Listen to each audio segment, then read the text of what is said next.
विद्यार्थी बगड़िया बाल Vidya Niketan online class में आपका स्वागत है। आज हम इस ऑनलाइन क्लास में कक्षा 6 अध्याय 2 बचपन का दूसरा पाठ पढ़ रहे हैं। पहले पाठ में इस पाठ के हमने पढ़ा कि लेखिका कृष्ण कुमारी सोबती अपने बचपन की कुछ यादों का वर्णन करते हुए इस पाठ को पढ़ने वाले बच्चों को बताती है कि वो रिश्ते में आपकी दादी, नानी, बड़ी बुआ या बड़ी मौसी की उम्र की हो सकती है और परिवार के सदस्य उनको जीजी कहकर पुकारते हैं। लेखिका बताती है कि बढ़ते समय के साथ उनके पहनावों में क्या बदलाव आया, किस रंग के कपड़े उनको अच्छे लगते थे और वो बचपन में किस तरह की पोशाकें पहनते थे। उसके बाद उसने बताया कि रविवार का जो दिन होता था, उस रविवार के दिन वो अपने मोजे साफ करती और जूतों की पॉलिश करती थी। शनिवार उनके लिए बहुत ही परेशानी का दिन रहता क्योंकि उस दिन उनको अरंडी और का तेल जो कैस्टर ऑयल है वो उनको पीना पड़ता था। विशेष करके ये पेट साफ करने के लिए, पेट साफ रहे, सेहत ठीक रहे, इसलिए बच्चों को पिलाया जाता था। और उसके बाद लेखिका आगे अपने बचपन के कुछ खान पान और मनोरंजन के साधनों के विषय में बताते हुए कहती है कि याद रहे उन दिनों कुछ घरों में ग्रामोफोन थे, रेडियो और टेलीविज़न नहीं थे। हमारे बचपन की कुल्फ़ी आइसक्रीम हो गई, कचौड़ी समोसा पैटीज में बदल गया, सहतूत और फाल से खसखस के शरबत, कोक, पेप्सी। देखिए बता रही है कि बचपन की जो हमारी कुल्फ़ी है वो आज की आइसक्रीम थी और कचौड़ी और समोसा उस समय हुआ करते, वो आज जो पैटीज आती है उसमें बदल गए। सहतूत और फाल से और खसखस इनका शरबत बनाया जाता था जो आज कोको कोला और पेप्सी बन गए। उस दिनों कोक नहीं, लेमनेड, विम्टो मिलती थी। उस समय कोको कोला नहीं होती थी, ये लेमनेड और विम्टो नाम की जो दो पीने का पेय पदार्थ है वो उस समय मिला करता था। शिमला और नई दिल्ली में बड़े हुए बच्चों को वेगनर्स और डेविको रेस्तरां की चॉकलेट और पेस्ट्री मज़ा देने वाली होती। हम भाई बहनों की ड्यूटी लगती शिमला मॉल से ब्राउन ब्रेड लाने की। हमारा घर मॉल से ज़्यादा दूर नहीं था, एक छोटी सी चढ़ाई और गिरजा मैदान पहुंच जाते, वहाँ से एक उतराई उतरते और मॉल पर। कन्फेक्शनरी का मतलब होता है जहाँ पर बिस्कुट, नमकीन, मिठाइयाँ आदि एक ही जगह मिलती है, उनको कन्फेक्शनरी काउंटर कहते हैं। पर तरह तरह की पेस्ट्री और चॉकलेट की खुशबू मन भावनी। हमें हफ्ते में एक बार चॉकलेट खरीदने की छूट थी। सबसे ज़्यादा मेरे पास ही चॉकलेट टॉफ़ी का स्टॉक रहता।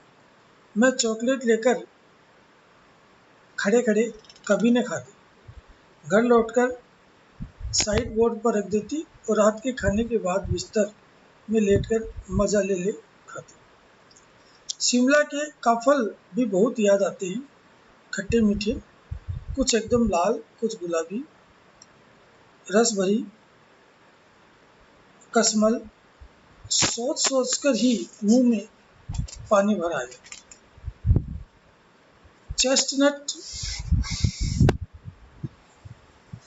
एवं गजब की चीज़ आग पर भुने जाते हैं, फिर छिलके उतारकर मुंह में खाए जाते हैं। यानी लेखिका बता रही है कि उस समय का खान पान कितना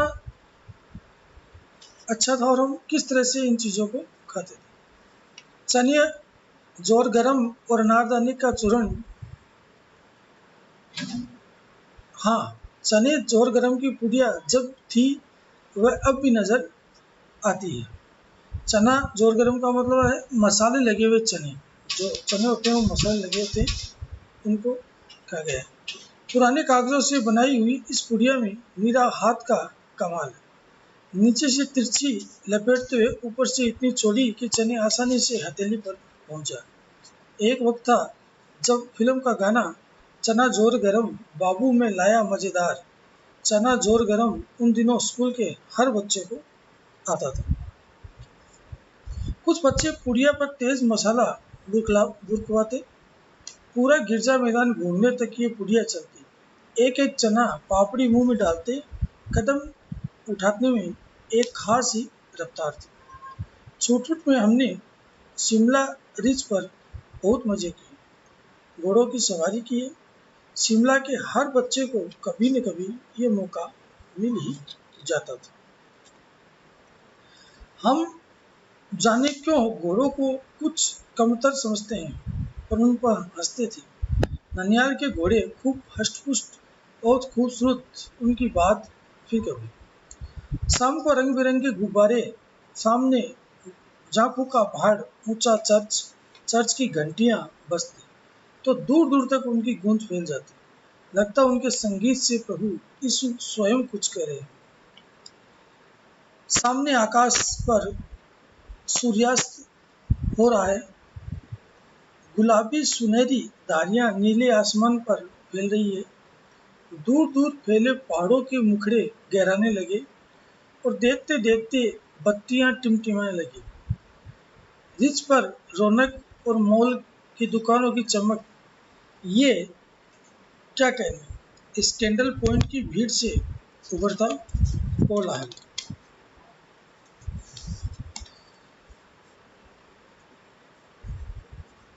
सर्वर स्कैंडल पॉइंट के ठीक सामने उन दोनों एक दुकान हुआ करती, जिसके शोरूम में शिमला कालका ट्रेन का मॉडल बना हुआ था। उसकी पटरियां, उस पर खड़ी छोटे छोटे डिब्बों वाली ट्रेन, एक और लालटेन की छत वाला स्टेशन और सामने सिग्नल देता खंबा, थोड़ी दूर पर बनी सुरंगें। पिछली सदी में तेज रफ्तार वाली गाड़ी वही थी। कभी कभी हवाई जहाज भी देखने को मिलते। दिल्ली में जब भी उनकी आवाज आती, बच्चे उन्हें देखने बाहर दौड़ते। दिखता एक भारी भरकम पक्षी उड़ा जा रहा है, पंख फैलाकर, ये देखो, और वह गायब। उसकी स्पीड ही इतनी तेज लगती। हाँ, गाड़ी के मॉडल वाली दुकान के साथ एक और ऐसी दुकान थी जो मुझे कभी नहीं भूलती। ये दुकान थी जहाँ मेरा पहला चश्मा बना। वहाँ डॉ वहाँ आंखों के डॉक्टर अंग्रेज थे।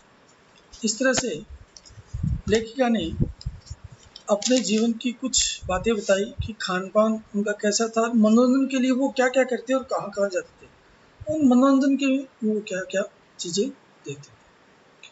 इसके आगे का जो भाग है वो हम अगली ऑनलाइन क्लास में पढ़ेंगे। तब तक के लिए धन्यवाद।